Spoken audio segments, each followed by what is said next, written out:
Mesdames et messieurs, bonjour. Emmanuel Siza, Atoll Conseiller Développement, nous sommes heureux de pouvoir vous recevoir aujourd'hui dans ce live Rémocra que nous avons conçu pour tenter de suppléer, on va dire, au fait que le salon de Marseille donc se soit malheureusement annulé cette année, où on souhaitait pouvoir vous présenter la solution Rémocra. Nous avons donc utilisé l'outil Zoom pour vous proposer cette session. Vous disposez d'un outil de chat qui va vous permettre de poser des questions en live, auxquelles nous tenterons évidemment de répondre.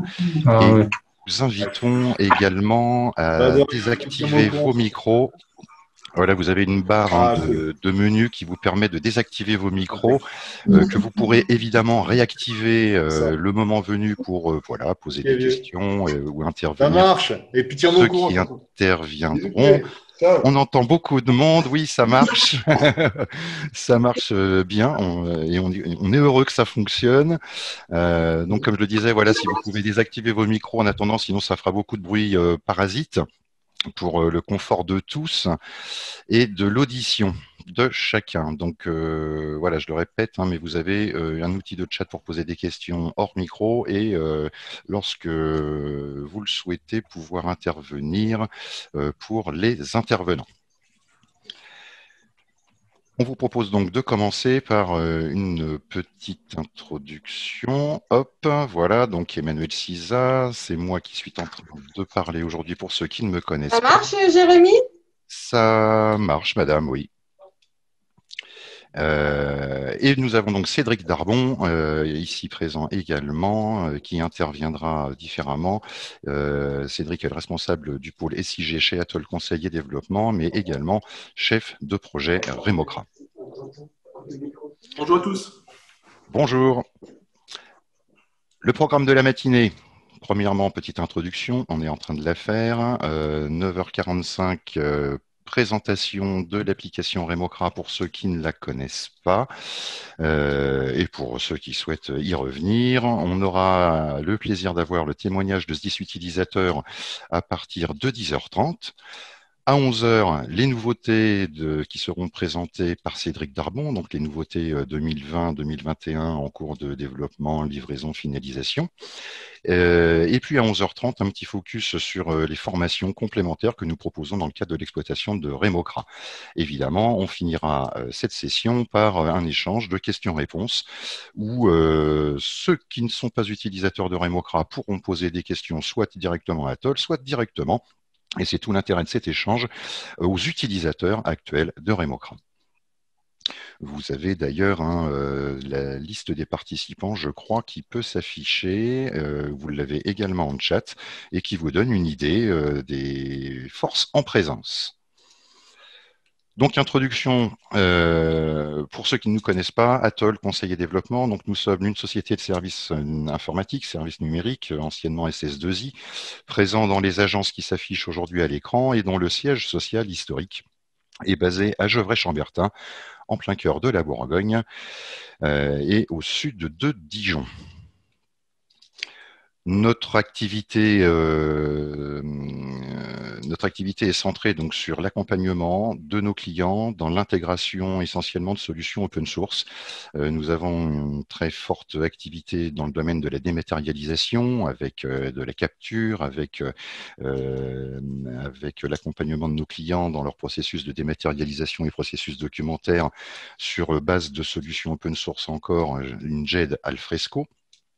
Nous faisons pas mal de décisionnel et de big data, toujours dans une logique open source. On a déjà quelques clients présents S10 à cette conférence. Nous faisons de l'infogérance. Nous faisons évidemment des applications métiers. Ce sera le cœur du sujet aujourd'hui, ainsi que de la communication digitale, particulièrement des intranets, certains SDIS ici présents, que nous avons le plaisir d'accompagner dans la construction de leurs intranets. Hop, je clique, donc voilà ce que les propositions, enfin notre offre, l'offre d'Atoll Conseil et Développement auprès des SDIS plus particulièrement, puisque nous avons pour 70% de notre activité une clientèle basée sur les collectivités territoriales, locales, des ministères. Mais au plus proche des SDIS, nous proposons évidemment l'application métier Remocra, nous allons en parler, la dématérialisation et de l'EGED avec le produit, la solution Alfresco, des intranets XNet sur des bases de Drupal en règle générale, la data avec des produits comme Pentao, comme Talend, des accompagnements, ainsi que de la gestion de relations citoyens, gestion de la relation usagée plus récemment, puisque nous avons signé un partenariat avec l'éditeur de solutions Blueway qui se trouve à Lyon et qui est très actif dans ce domaine. Nos prestations sont résumées en 4 lignes. Vous accompagner dans l'intégration de ces solutions, assurer évidemment la reprise de données qui va avec. Quand on intègre Remocra, on va reprendre tout l'historique de vos PEI, leur position, leur numéro, etc. On applique évidemment une garantie sur nos prestations et puis on assure également toutes les prestations de tierce maintenance applicative, que ce soit curatif, que ce soit le maintien en conditions opérationnelles, mais également tous les développements complémentaires de manière à augmenter le périmètre fonctionnel de vos outils. Ce qui se résume également par les développements complémentaires. Petite précision, nous sommes également enregistrés à l'UGAP. Tiens, hop, hop, voilà. Pour ceux qui souhaiteraient, qui nous ne connaissent pas et qui souhaiteraient rentrer en contact avec nous, je vous invite à retenir ce site, le site remocra.atolcd.com qui présente Remocra et l'application dans lequel vous bénéficiez en bas de page d'un formulaire sur lequel vous pouvez nous poser des questions ou utiliser du coup l'adresse mail sdis@atolcd.com. Remocra, rentrons dans le cœur du sujet, c'est avant tout des utilisateurs, puisque pour le rappeler, Remocra est une application open source disponible sur sa forge GitHub. Application open source, donc il n'y a pas de licence. L'application Remocra est un projet initialement conçu, financé par le SDIS du Var, qui cherchait une application correspondant à ses besoins, qui n'a pas trouvé de produit tout fait et qui a demandé à Atoll Conseil et Développement de bien vouloir la développer. Chemin faisant, elle a appliqué une licence open source Creative Commons, pour être précis, qui permet à tous 10 intéressés par rejoindre le projet, de bénéficier de l'application gratuitement et de s'intégrer dans cette logique. Nous étions à l'époque en 2012, livraison 2013, juste avant le congrès de Chambéry, et depuis, les SDIS qui s'affichent sur votre écran ont rejoint le SDIS du Var dans le projet. On peut les nommer le 66, le SDIS de l'Isère, SDIS de l'Ariège, SDIS de Seine-et-Marne, de Lyon, le SDIS de la Loire, la BSPP, le SDIS des Yvelines, les SDIS de Saône-et-Loire, le SDIS 21 qui vient de rentrer et on reviendra sur le SDIS 49.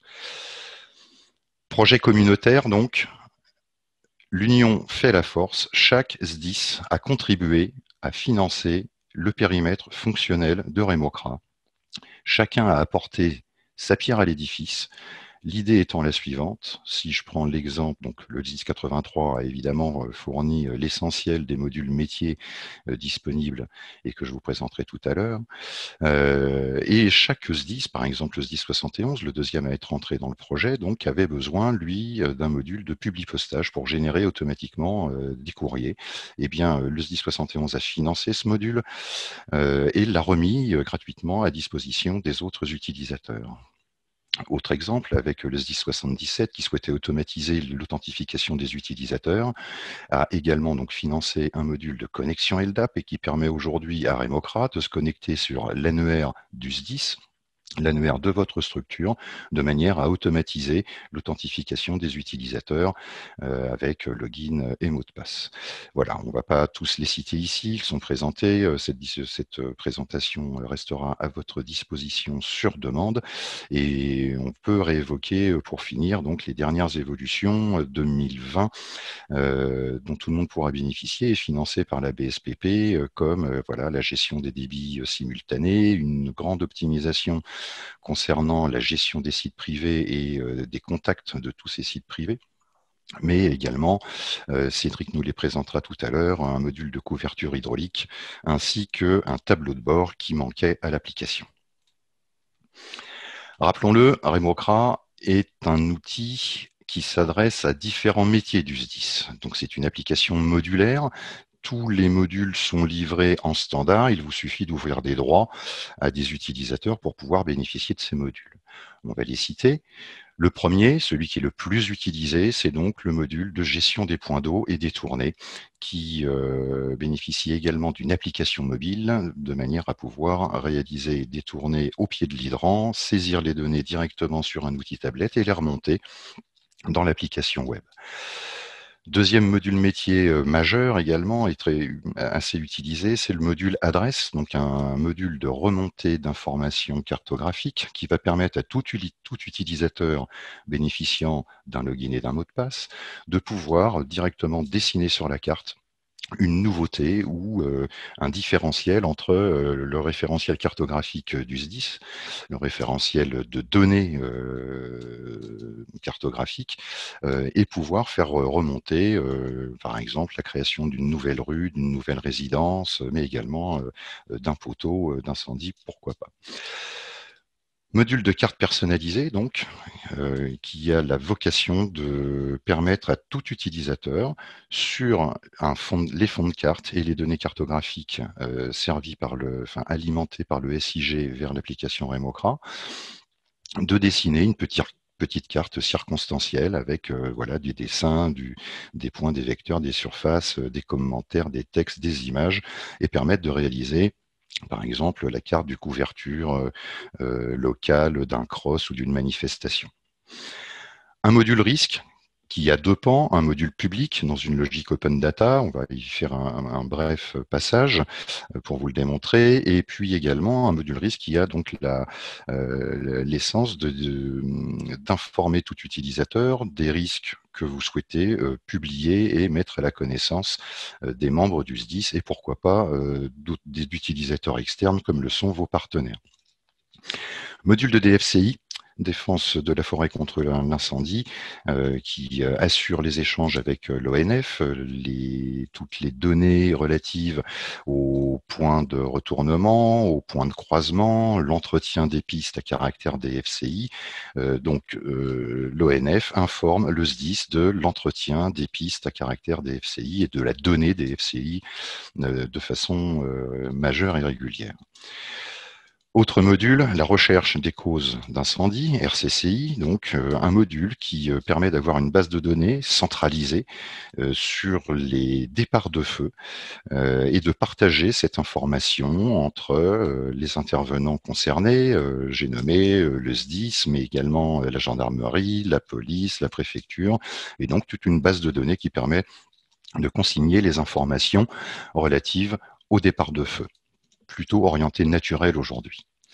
Un module de permis de construire, également, qui va permettre aux DDT, des DTM, d'aller saisir les demandes de permis de construire reçues. Donc, on va plutôt parler ici des demandes de permis de construire des particuliers. On ne parle pas forcément des demandes des ERP, qui sont une autre logique, plus complexe, mais les demandes de permis qui vont être instruites par le SDIS et qui va pouvoir remettre son avis sur une demande de permis. Donc, c'est une instruction cartographique, évidemment. Puisque, comme on le voit sur cette capture d'écran, l'essentiel des travaux sont réalisés sur l'interface cartographique de manière à instruire son information ou son dossier dans un contexte circonstancié en prenant en compte l'ensemble des informations cartographiques disponibles. L'un des derniers modules est majeur, c'est donc le module de gestion de crise que présentera Cédric également. Module de gestion de crise donc qui ne se veut pas une SITAC, mais qui permet d'échanger une situation à un instant T avec un mode anticipation et d'échanger des informations avec tous les intervenants liés à une crise. Évidemment, le SDIS, qui dispose de ses propres outils en salle opérationnelle, et particulièrement les outils de SITAC, mais qui va justement permettre d'échanger ces informations avec vos partenaires externes. Là encore, police, gendarmerie, services de secours, mais également plus étendu avec les communes qui sont à même d'aller vous signaler la coupure d'une route, une zone d'inondation et différents éléments liés à une crise. Enfin, un module documentaire qui relie, qui est transverse à tous les modules que je viens de citer et qui permet de gérer des documents. Si on reprend la thématique des points d'eau, donc lorsqu'un maire vous fait part de la création d'un poteau, il va pouvoir vous envoyer les documents relatifs à la création de ce poteau qui seront consignés dans la fiche poteau d'incendie dédiée. Voilà pour les modules métiers. Remocra est avant tout un extranet, donc tourné vers l'extérieur. Sur ce schéma, on va retrouver sur la partie droite les utilisateurs de Remocra, qu'ils soient utilisateurs du SDIS, alors en règle générale, mais également évidemment des casernes, des centres de secours, du CODIS et tout intervenant comme les sapeurs-pompiers, qu'ils soient professionnels ou volontaires.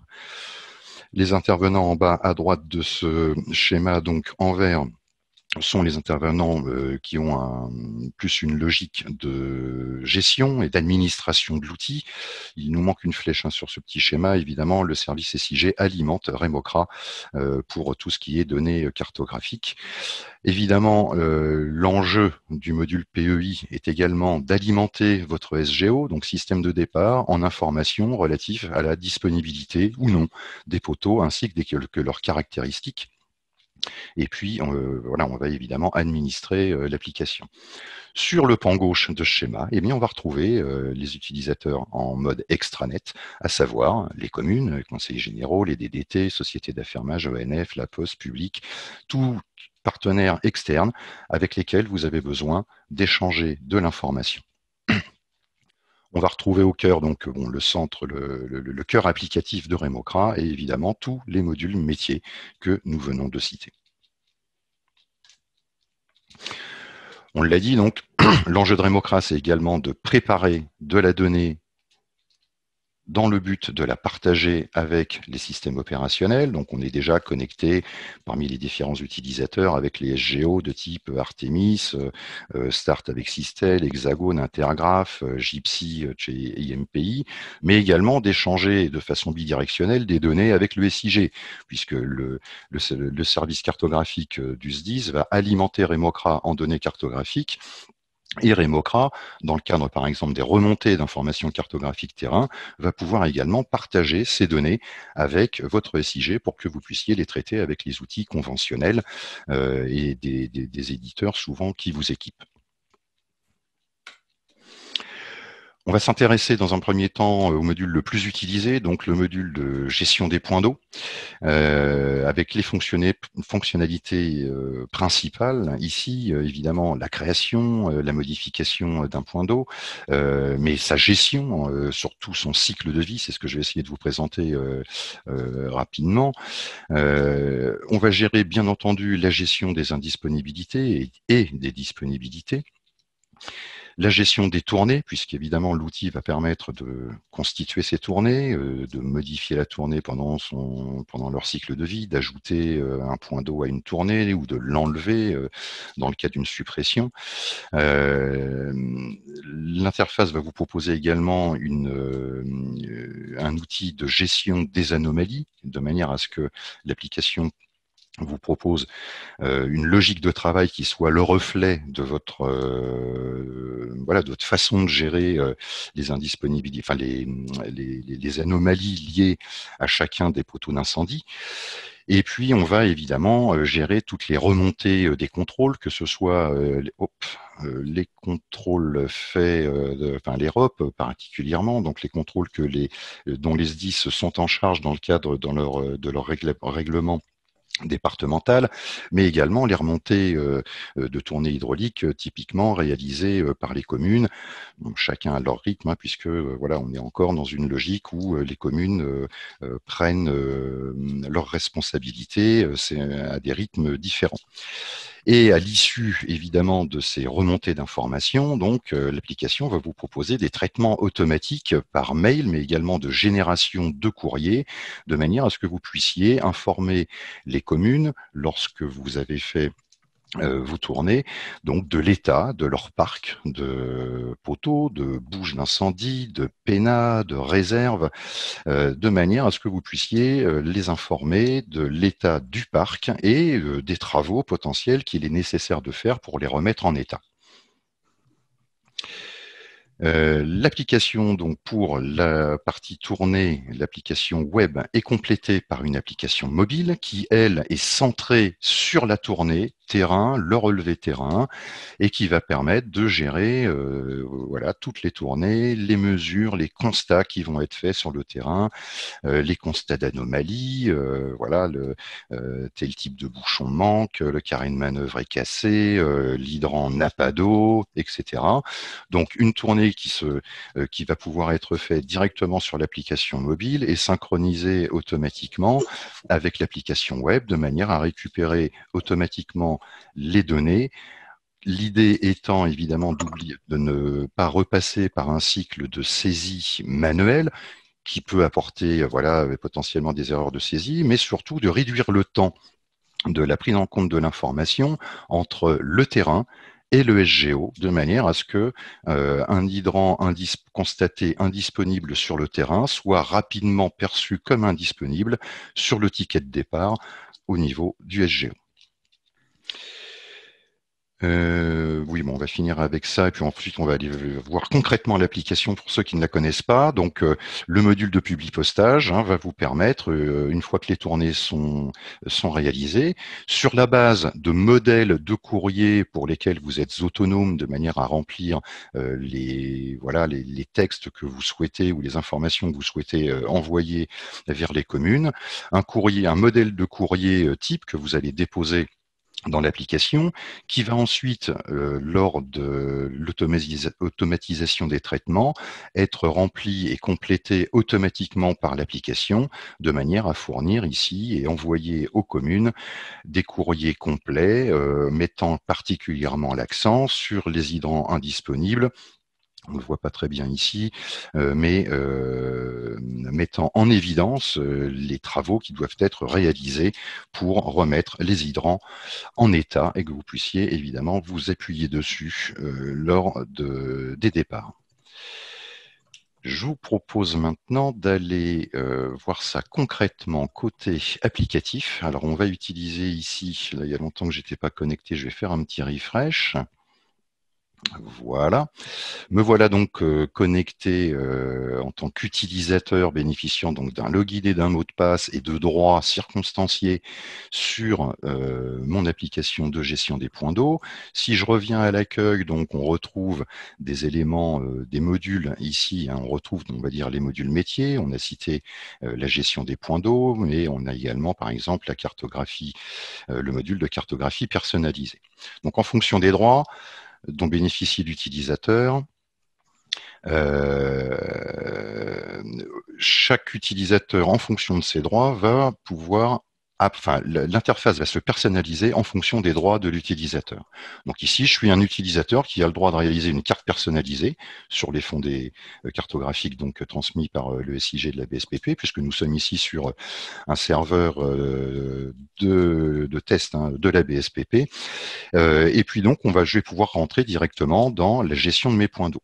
Si je suis, mettons-nous dans la situation d'un maire, par exemple, un maire veut vous informer son SDIS ou sa BSPP de la présence d'un nouveau point d'eau. Eh bien, on a un module très simple qui va permettre de déclarer un point d'eau. Donc, un premier niveau pour un utilisateur qui est peu familier avec l'interface, mais qui souhaite cependant informer le SDIS de la création d'un nouveau poteau. Et comme je le disais tout à l'heure, il va pouvoir simplement aller sur son ordinateur, aller chercher donc un document qu'il va mettre à disposition.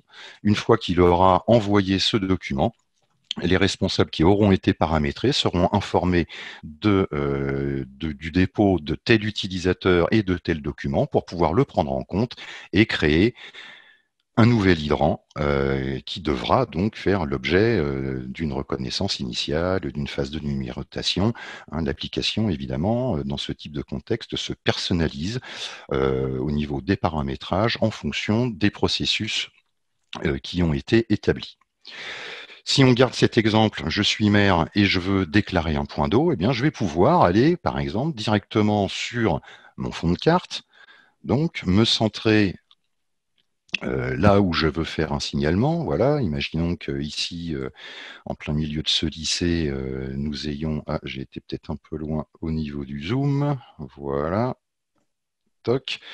Et si je veux créer un point d'eau ici et que j'en ai les droits, je vais avoir une barre d'outils ici, puisque je suis autorisé sur le droit de création d'un point d'eau, et je vais pouvoir ici, hop, préciser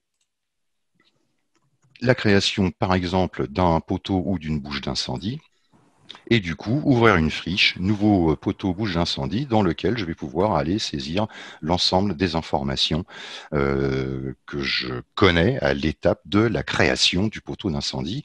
On peut noter qu'évidemment, sur une interface cartographique, on reprend automatiquement les coordonnées X, Y dans différents systèmes de projection du poteau, ainsi que son adresse et sa commune.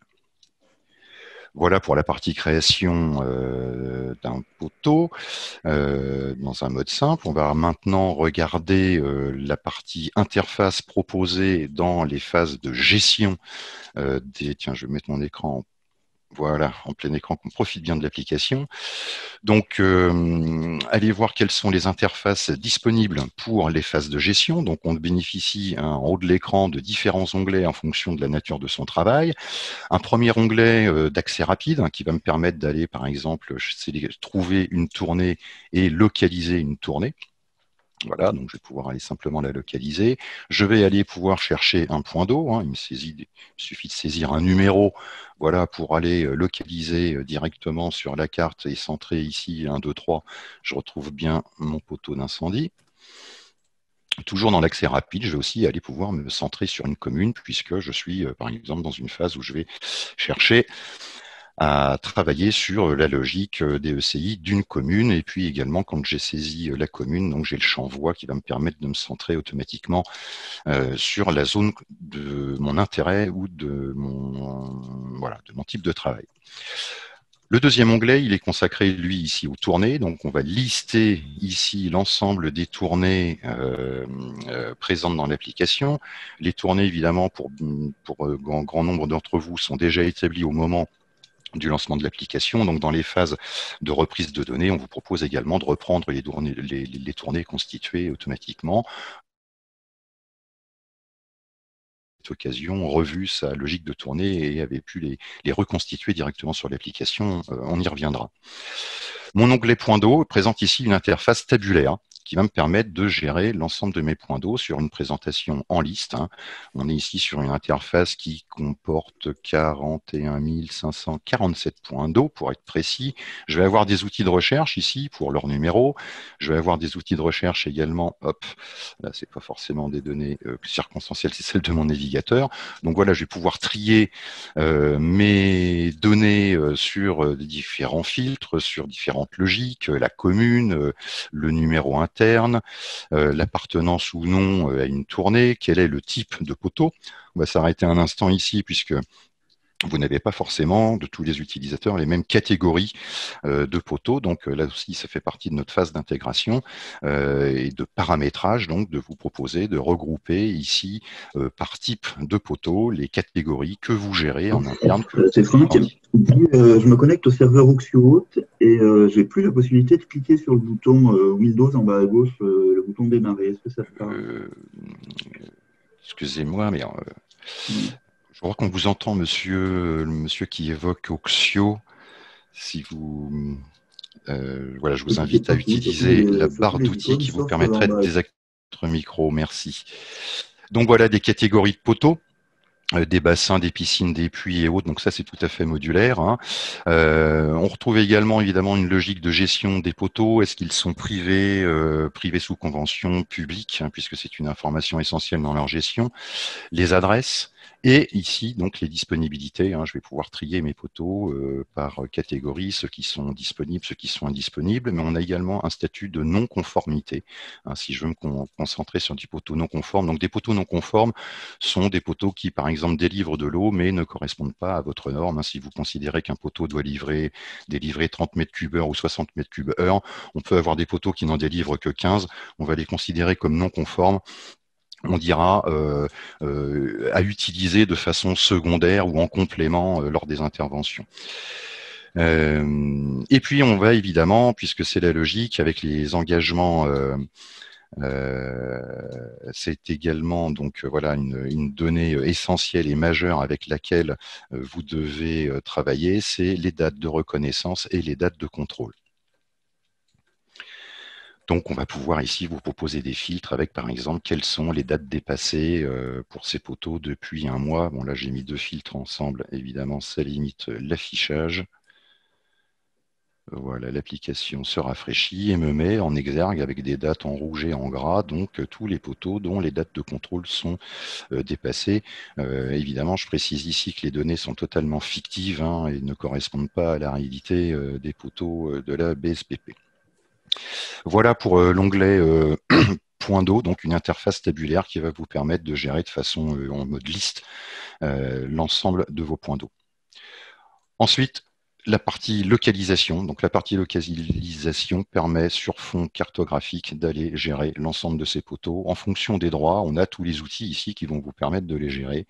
Donc déjà des outils, premier outil, un outil de sélection. Hein, si je m'intéresse à ce poteau, je l'ai sélectionné, donc avec une représentation cartographique qui est là encore personnalisable en fonction de chacun des utilisateurs, puisque vous n'avez pas tous vous ne représentez pas tous les poteaux de la même façon en fonction de leurs caractéristiques, de leur disponibilité et de tous les critères qui les caractérisent. Donc je vais pouvoir, une fois que j'ai sélectionné un poteau, potentiellement saisir une visite ou simplement ouvrir la fiche, le supprimer, évidemment un droit qui est réservé à différents utilisateurs. Je vais pouvoir également, dans le cas de son cycle de vie, déplacer. Je vais pouvoir ici l'affecter ou le retirer d'une tournée. Et je vais pouvoir également donc lui affecter une indisponibilité temporaire. On y reviendra dans ce dernier onglet. Et je vais pouvoir également, ça fait partie des nouvelles fonctionnalités, déterminer des débits simultanés. Alors, si je me souviens bien de la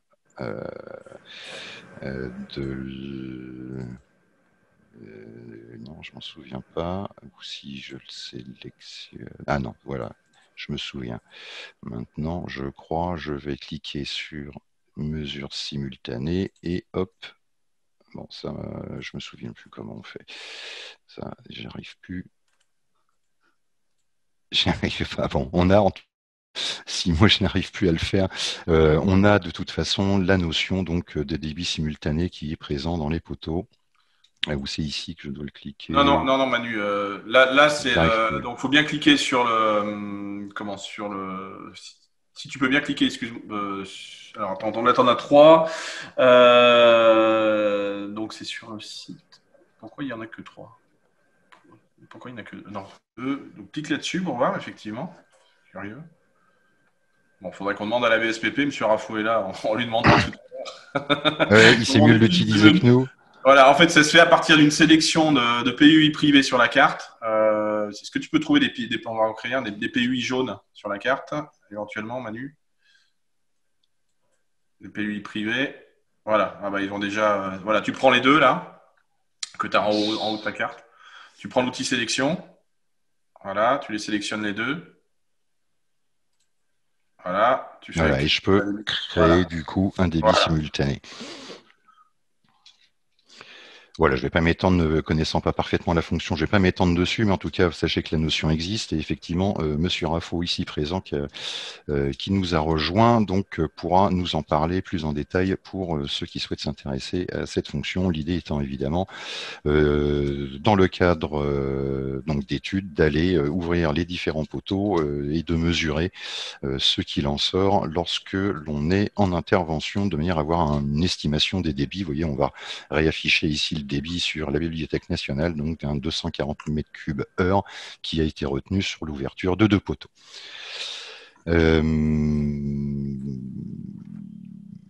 Donc, on va maintenant s'intéresser à un poteau et c'est la fiche du poteau. Donc, je vais en sélectionner un, hop, par exemple ici, et du coup, non pas saisir, mais ouvrir la fiche. Donc, quand on ouvre la fiche, là, on va retrouver évidemment les caractéristiques essentielles du poteau, le numéro interne, la nature, un poteau, bouche d'incendie.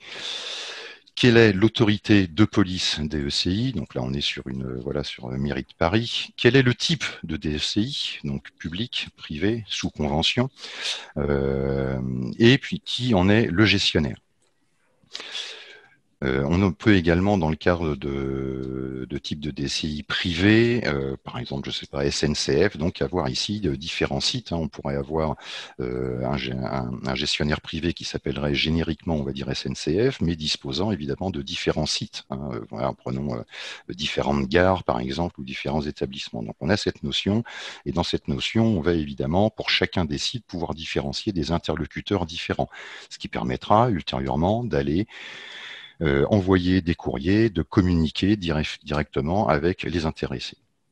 Donc la fiche de poteau va proposer d'avoir ici, et personnalisable par type d'utilisateur, un onglet résumé dans lequel vous allez définir les informations essentielles que vous souhaitez afficher dans cet onglet résumé. Donc ici ont été retenues par la BSPP, par exemple, la localisation, et puis les caractéristiques avec un petit pavé ici qui va préciser graphiquement la disponibilité en vert ou en rouge, et également l'appartenance à une tournée, ainsi que le centre de secours qui a la charge de la tournée relative à ce poteau. On va bénéficier évidemment d'un onglet aussi localisation, de manière à préciser la localisation du dit poteau, toujours en retrouvant ses coordonnées géographiques. Son adresse précise avec voilà la commune. Donc là, évidemment, pour gérer les arrondissements de Paris, on a considéré que les communes étaient, enfin qu'un arrondissement s'affichait sous forme d'une commune. Le numéro de la voie, potentiellement si c'est le bis, le terre, etc. Une notion intéressante des fois quand on manque de repères, donc qui est situé en face. Donc là, on va traverser la rue en fait pour avoir des repères et bien trouver son poteau. C'est ce qu'on a ici. Il est face au numéro 63 de la rue Richelieu pour le poteau que je viens de sélectionner. Le niveau d'infrastructure, puisque vous pouvez avoir des bouches d'incendie potentiellement en super ou infrastructure, typiquement des parkings, par exemple, avec des niveaux -1, -2, -3, etc. Des lieux-dits pour les compléments d'adresse qui ne sont pas forcément normalisés avec les bases de données. Et puis, toujours un complément là qui est libre à l'utilisateur et qui va permettre à un intervenant qui va faire une tournée de pouvoir apporter une précision sur la localisation du poteau, de manière à ce que le prochain utilisateur qui ira faire la tournée puisse trouver plus facilement le dit poteau. Troisième onglet de la fiche de poteau d'incendie, ses caractéristiques techniques. Donc on est là, non pas sur les caractéristiques hydrauliques, mais vraiment c'est les caractéristiques du poteau, donc son diamètre nominal, est-ce qu'il est potentiellement jumelé avec un autre, dispose-t-il d'un dispositif d'inviolabilité pour lutter contre le street pooling, est-ce que c'est un poteau qui est renversable par exemple. On peut profiter aussi des tournées pour faire un état du parc en précisant la marque, le modèle, son année de fabrication. Et information plus importante, donc, de savoir sur quel réseau il est connecté, donc quel est le service des eaux, qui en a la gestion et la responsabilité, donc toujours avec des menus déroulants pour pouvoir en faciliter les saisies. Quel est le type de réseau? Ici, on a des notions en attente, en boucle, maillé, ramifié, non définies ou inconnues. Est-ce que c'est un poteau avec un débit renforcé? et quels sont les types de canalisations qui vont alimenter le dit poteau, ainsi qu'évidemment son diamètre qui va donner des informations quant au débit escompté ou dont on peut s'attendre. Pour certains types de poteaux, on peut avoir des poteaux donc, qui sont connectés à des réservoirs. Donc des réservoirs, voilà, on a potentiellement des châteaux d'eau, RER, d'autres types de réservoirs sur lesquels on va ajouter donc un poteau. On va pouvoir ici ajouter un réservoir, pardon, donc ajouter et identifier un nouveau réservoir avec une capacité en mètres cubes. On gère également les réseaux surpressés et des réseaux additivés, le cas échéant. Quatrième onglet de la fiche poteau, donc la gestion des tournées. Donc ici, on va avoir un retour sur la liste des tournées qui ont déjà été réalisées, ce qui implique évidemment pour l'application la capacité d'historiser à la fois toutes les visites et toutes les données qui ont été constatées lors des différentes visites, lors des reconnaissances opérationnelles, qu'elles soient initiales ou opérationnelles périodiques. Donc, on a une historisation du poteau avec une interface dans l'application qui vous permettra de remonter sur la vie du poteau en précisant d'une date à une autre quelle était la vie du poteau. Oui, non, mais c'était pour leur permettre de jouer. On peut également réaliser donc des visites non programmées, circonstancielles, de manière à répondre. Vous pouvez me faxer quand même le document? Je crois qu'il y a quelqu'un qui a encore un micro d'ouvert. Merci à vous. Tout le monde entend. Au revoir. Merci. Donc voilà les différents types de visites qui vont être réalisées. Donc saisir des visites non programmées. On va pouvoir également remonter sur dans l'historique. Les dates sont saisies automatiquement, évidemment, et puis on peut également préciser quels sont les reconnaissances, quel est le type de visite. Alors là, je vais changer. Je vais changer de type de visite. Je vais simuler, on va dire, la saisie d'une visite sur mon poteau de manière à ce que vous puissiez mieux voir la. Ah oui, mais j'ai désélectionné mon poteau. Hop, je le reprends et je vais. Ah ben non, j'ai refait saisir, ouvrir la fiche, pardon. Il est toujours saisi. Voilà, quand je saisis une visite, les informations ne seront du coup plus grisées. Voilà, décidément. Voilà. Donc, quand je saisis une visite, on voit que j'ai une fenêtre spécifique de saisie de visite qui s'est ouverte, avec donc reprise de la date, comme je l'évoquais. Quel est le type de visite que je suis en train de saisir? Une non programmée, une reconnaissance opérationnelle périodique, un contrôle technique périodique. Lorsque des communes ne prennent pas encore la charge de la saisie des données, mais par exemple on voulait transmettre quel qu'en soit le moyen, on peut autoriser des utilisateurs à remplacer en gros la saisie des communes en cochant la case ici contrôle de débit des pressions, ce qui va me permettre d'ouvrir évidemment l'onglet mesure où on va pouvoir au nom de la commune potentiellement aller saisir les données hydrauliques qui auront été transmises. Dans une logique standard,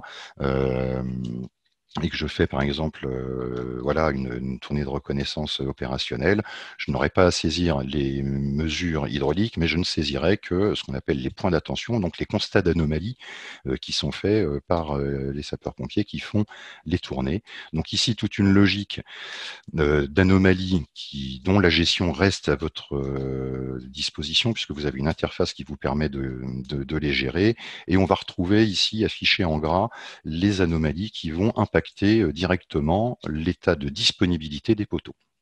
Donc on en a toute une batterie qui sont le reflet de votre logique de travail. Donc différents types d'anomalies qui sont classées par famille et qui vont être proposées par onglet. Là on a vu les essentiels, mais on a dans le VAR par exemple de mémoire au moins 5 catégories définies d'anomalies qui peuvent être regroupées par thématiques comme les éléments mécaniques de l'outil, les indisponibilités, des éléments de situation, différentes catégories que vous allez vous-même pouvoir paramétrer dans l'interface dédiée. Et puis un dernier onglet d'observation qui va permettre ici, dans une logique de champ libre, d'aller saisir des informations que l'utilisateur constate et qu'il juge utile de faire remonter.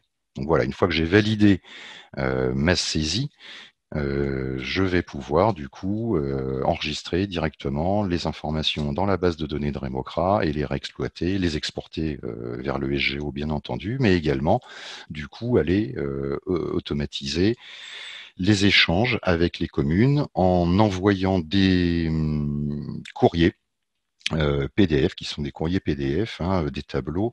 Je vais essayer d'en trouver un pour l'afficher, parce qu'on l'a vu tout à l'heure, mais en assez gros. Donc, je vais juste aller naviguer dans mes différentes fenêtres. Hop, ici. Off, où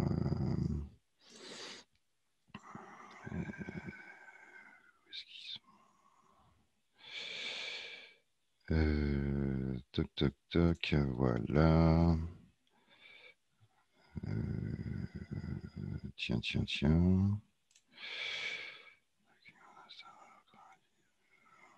Bon. Ah si. Voilà, je vous prie de m'excuser. Courrier, ils sont là. Voilà, reconnaissance opérationnelle par exemple. Hop, voilà, que je vais afficher là.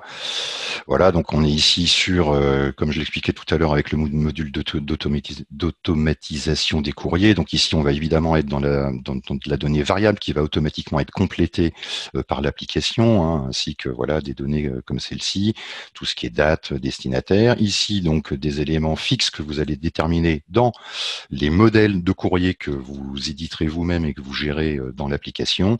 Et donc ici, un retour, voilà, j'attire votre attention sur l'indisponibilité des poteaux et on va retrouver là la liste des poteaux dans le cadre par exemple d'une tournée qui ont été constatés comme indisponibles.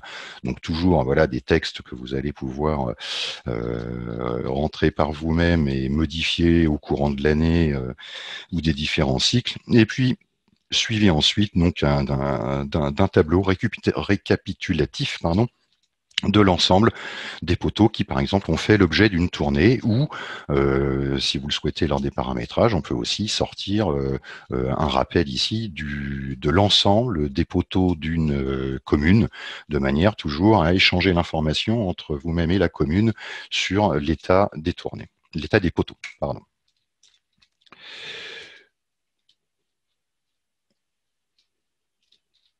Hop, je ferme cette fenêtre. Donc voilà pour la partie gestion, on va dire, au quotidien des poteaux. Alors on peut revenir rapidement sur la constitution des tournées. Donc ça se fait de façon très simple. Je vais d'abord sélectionner des poteaux. Donc ici, voilà, j'ai destiné un carré. Si je veux ajouter ces deux-là, par exemple, j'utilise ma touche contrôle. Hop, encore, j'ai raté. Voilà la démo. Hop. Voilà, je voulais les recentrer simplement. Donc, j'ai sélectionné ici 4 poteaux. Bien, je vais pouvoir ici, avec ces boutons, soit les désaffecter de la tournée à laquelle ils sont affectés, soit les ajouter, soit à une nouvelle tournée, soit à une tournée existante. Je vais pouvoir, dans le cadre d'une nouvelle tournée, hop, je vais pouvoir évidemment l'affecter à un organisme, c'est-à-dire, voilà, ici, par exemple, à un centre de secours.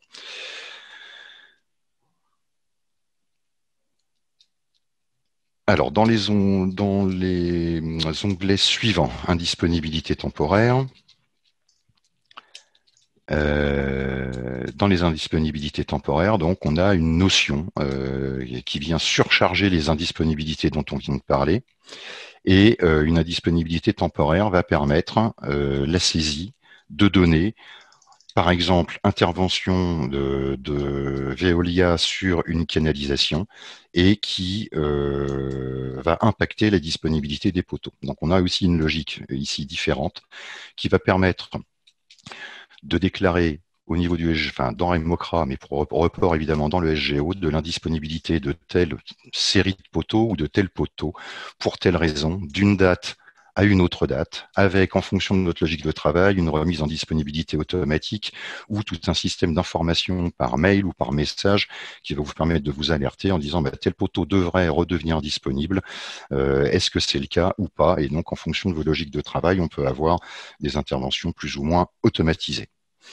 Pour finir, ici, un onglet de recherche et d'analyse, donc constitué par des requêtes que vous pouvez vous-même paramétrer, des requêtes SQL si je ne m'abuse, Cédric me corrigera si je me trompe, mais qui va pouvoir vous permettre d'avoir, par exemple, alors je ne sais pas, on va pouvoir prendre voilà, une requête qui était sur la thématique des PEI avec des anomalies sur le 10e arrondissement.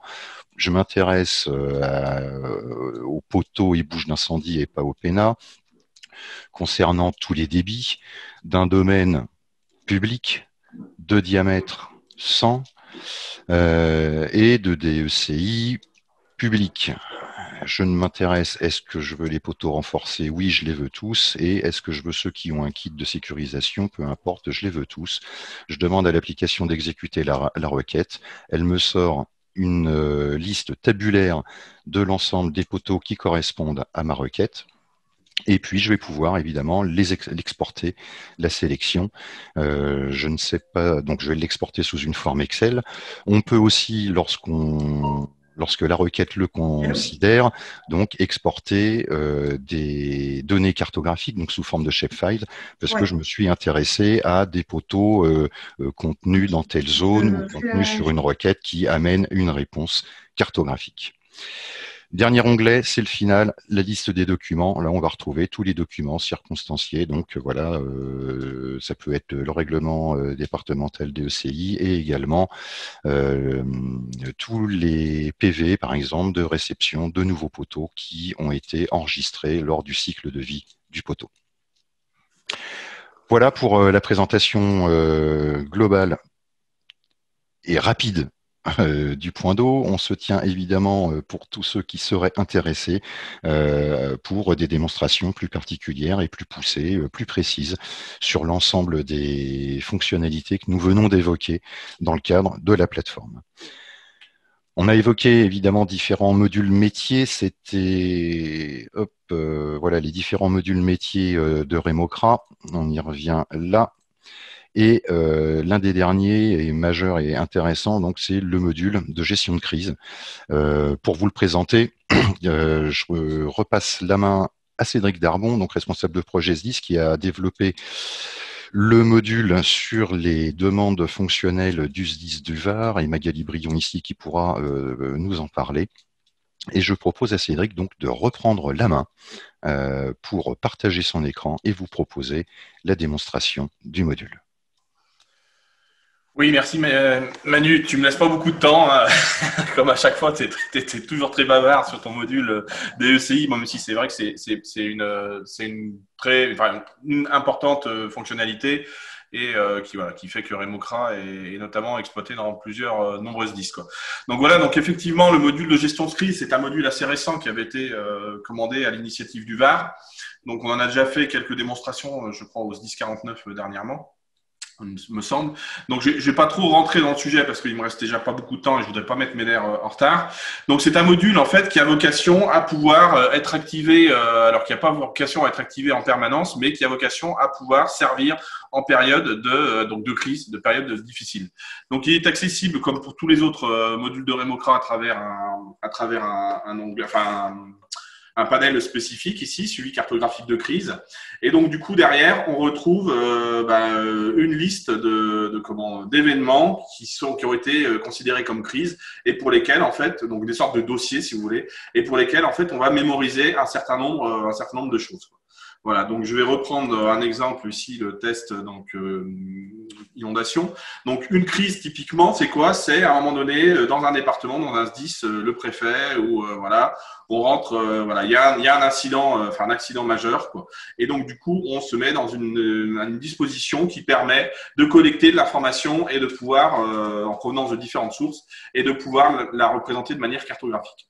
Donc, vous voyez ici, donc le module crise est quelque chose qui va être configuré comme pour les autres modules, hein, même si pour la DECI, il y a un règlement national, qui va pouvoir être configuré vraiment au cas par cas avec, voilà, typiquement dans le Var, ils ont des événements récents le montrent, dans le sud de la France, des événements particuliers qu'on va pas forcément retrouver dans d'autres SDIS de France où ça sera par exemple des crues beaucoup plus lentes. Voilà, donc un certain nombre de crises. Donc avec la possibilité derrière d'associer un nom, de pouvoir mettre une heure de début, une commune Alors, il faut que je l'écrive encore correctement. Voilà, une ou plusieurs communes. Ajouter. Voilà. Donc, en fait, derrière, ça définit un secteur en fait, sur lequel on va pouvoir agir pour saisir de l'information cartographique, à la fois en mode opérationnel, mais aussi en mode anticipation. On va le voir tout de suite après.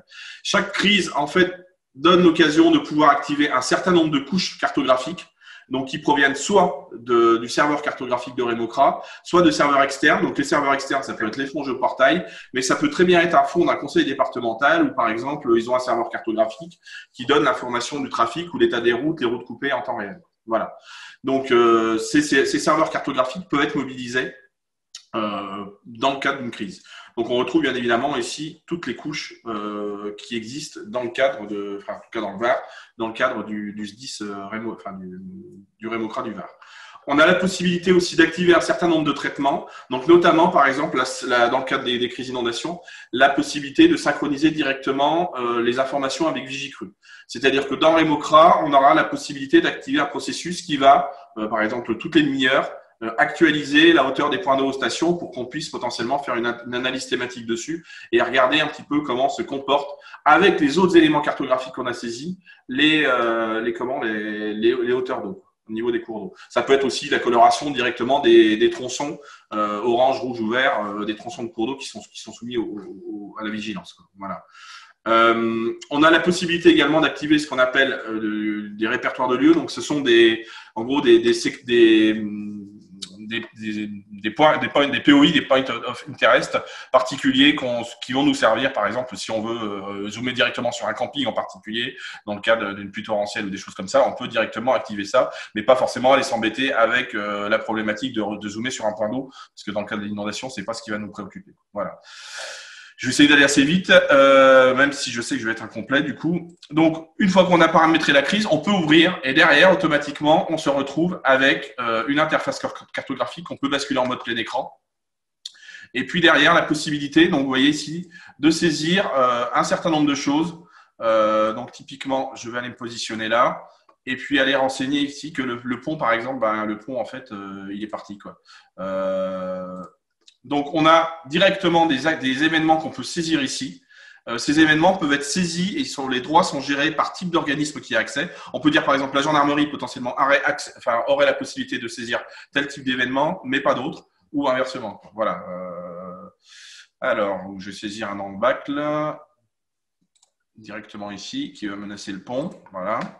Et donc derrière, chaque type d'information, enfin chaque type d'événement permet de saisir des informations qui sont communes à tous les types d'événements. Donc voilà, donc en bac, bon, ça c'est toujours important. Voilà, la possibilité de saisir l'origine, donc ça va être l'auteur, éventuellement de mettre un tag, voilà, et puis d'associer potentiellement une photo ou ainsi de suite. Voilà. Donc, derrière, automatiquement, vous voyez, le pictogramme se met ici. On a la possibilité de le déplacer. Alors, voilà. Bon, même si, a priori, il n'était pas trop mal placé. Et automatiquement, vous voyez, ici, ça crée l'événement avec le suivi directement de la main courante en disant, voilà, qu'est-ce qui s'est passé. Donc, je l'ai créé une fois, mais j'ai aussi modifié. Voilà, donc toute l'historique en fait, de ce qui est sur les événements est stocké ici.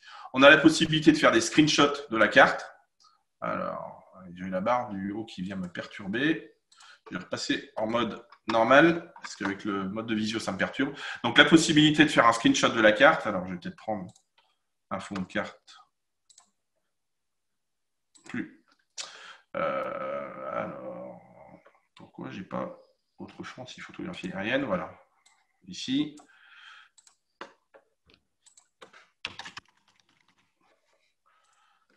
Qui viennent alimenter automatiquement ici les documents que j'ai pu normalement. Alors, il faut le temps que ça sauvegarde. Voilà. Donc, derrière, la possibilité de mémoriser les captures de cartes à une situation donnée. Voilà, je le montre ici. Et ce sont des choses, en fait, qui, quand on va exporter, parce que bon, j'en ai pas parlé, mais au niveau du module d'export, on peut exporter, pour faire un retour sur l'expérience, tout le contenu de la crise. Et donc, ça va faire partie des éléments, les captures de la situation cartographique à un moment donné, qui seront dans l'export. Voilà. Au même titre que toute la main courante, bien évidemment. Voilà. Donc voilà, donc la possibilité de travailler en mode opérationnel, comment est la situation maintenant, et la possibilité d'avoir un mode anticipation avec un nom de fond de carte, d'autres couches d'informations qui sont mobilisées ici, et puis pour essayer de planifier, enfin de prévoir un petit peu ce qui peut se produire et potentiellement ce qu'il faudrait mettre en œuvre. Voilà. Donc 2 contextes cartographiques derrière avec, en gros, ce qu'il faut retenir, c'est 2 contextes cartographiques qui permettent de saisir des événements, soit réels, soit des éléments anticipés. Voilà. Et puis une main courante avec la possibilité d'associer des documents. On a également un module recherche-analyse qui permet de pouvoir. Alors, je vais essayer ici. Alors, je vais peut-être aller me mettre sur ce secteur. Voilà. Donc, d'aller faire des requêtes. Bon, je le fais très, très rapidement. Je ne sais pas ce qu'il va donner. Je valide, j'exécute. Voilà. Et il me sort, par exemple, une liste de bâtiments prévus qui sont issus d'un polygone. Le polygone, il est soit dessiné à la main, mais ça peut être éventuellement une zone inondable ou quelque chose qu'on aurait importé par un autre processus, voilà, et qui permettrait de faire une requête spatiale. Voilà.